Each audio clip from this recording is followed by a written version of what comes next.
Hey, welcome home. Now, what on earth do we mean by that?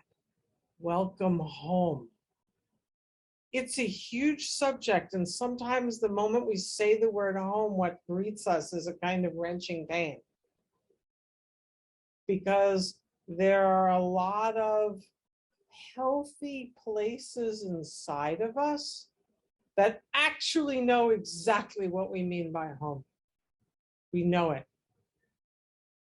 And we are pained by some difficulty with matching that healthy, positive ID feeling on the inside with something in the outside world, a kind of outside picture of it.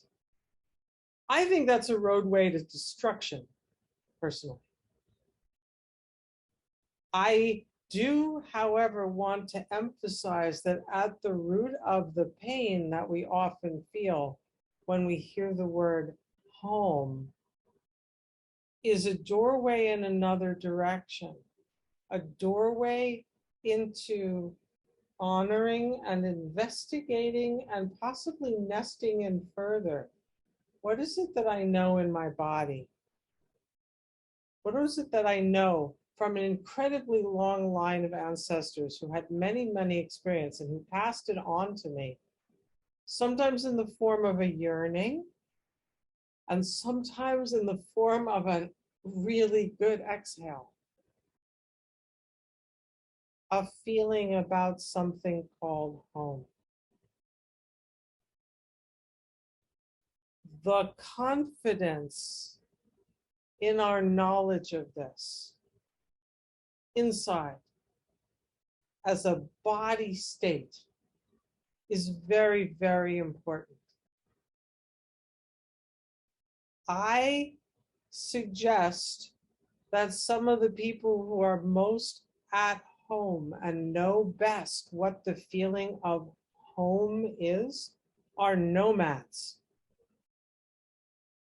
because they are not attaching their sense of home to an external place, to a set of rules, to a bunch of external parameters, but to a feeling of felt relationship, of settling and being in a state of satisfaction with and interrelationship with where they are, in their own tent, in their own body. I think that a lot of us right now would benefit from becoming nomads. Even if we don't pick up and actually move across the country or wherever, it's not actually about that.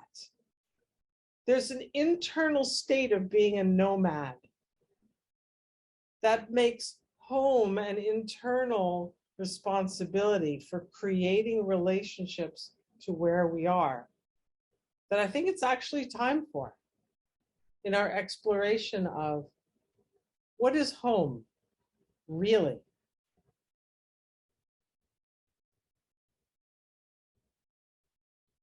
When I was a little kid, I had a really hard time eating when I wasn't at home, which was very difficult for my parents. And then as I grew up, I still felt the same way. Like I'd managed to choke down a few things, in restaurants or wherever, but I didn't really feel comfortable eating except at home. I'm remembering what that was like. It was like I think no, like it's like just enough to get by, but I really needed to be home, in my home, to eat. And then in my early 20s came the time when it all fell apart. Lost my house, lost my job, lost my wife, all in the same week. I had a car though. It was November. And I decided, well, I'm going to get in this car and I'm going on sojourn. I guess I'll go south since it's November. And I will be living in my car with a bunch of cans of beans, and we'll see where this goes. Though my biggest concern was, given that I don't eat unless I'm at home, am I actually going to eat those cans of beans? Like will I, as I drove off, I wondered whether I was going to starve to death. And instead, I became a nomad.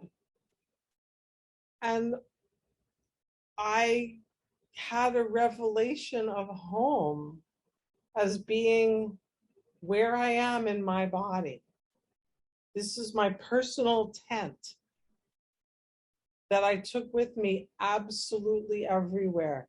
Far from being a disaster, it was the most healing event, the most healing transformation for my earth element.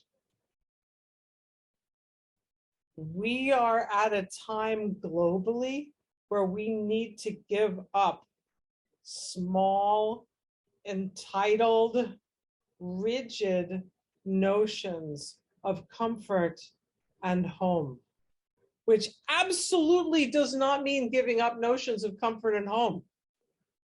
Comfort is great. Home is great. We need that feeling. But we are ready to be freed into a much more reliable and genuinely centered relationship to comfort, relationship to nourishment, and relationship to home.